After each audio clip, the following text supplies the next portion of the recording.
रुख करते हैं दीपालपुर का। हमें रिपोर्ट की है ब्यूरो चीफ पंजाब चौधरी मुजाहिद महमूद ने। दीपालपुर में सरकारी स्कूलों की खवातीन असातिज़ा भी मुतालबात के हक में मैदान में आ गई।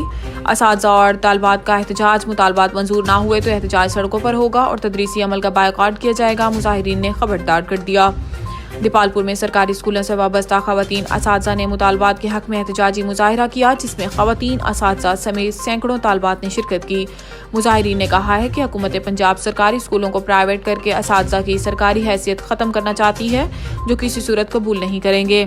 मुजाहिरीन का कहना था कि हुकूमत पंजाब असातिज़ा का मुआशी कत्ल करना चाहती है। पेंशन कवानीन में तब्दीली करके मुलाजमीन को ब्लैकमेल किया जा रहा है। जो एनकैशमेंट मुलाजमीन का हक है, मगर हुकूमत इस कानून को ख़त्म करके मुलाजमीन का हक गज़ब कर रही है। इसके अलावा 10 सालों से मुसलसल तदरीसी अमल करने वाले असातिज़ा को मुस्तकिल नहीं किया जा रहा और इन्हें मुसलसल दफातर के धक्के खाने पर मजबूर किया जा रहा है। मुजाहिरीन ने खबरदार किया कि अगर हुकूमत पंजाब ने असातिज़ा के जायज़ मुतालबात की जानिब तवज्जो ना दी तो तदरीसी अमल का बायकॉट होगा और पंजाब भर की सड़कों पर तुलबा और तालबात समेत एहतजाज होगा, जिसकी तमाम तर जिम्मेदारी हुकूमत पंजाब पर होगी।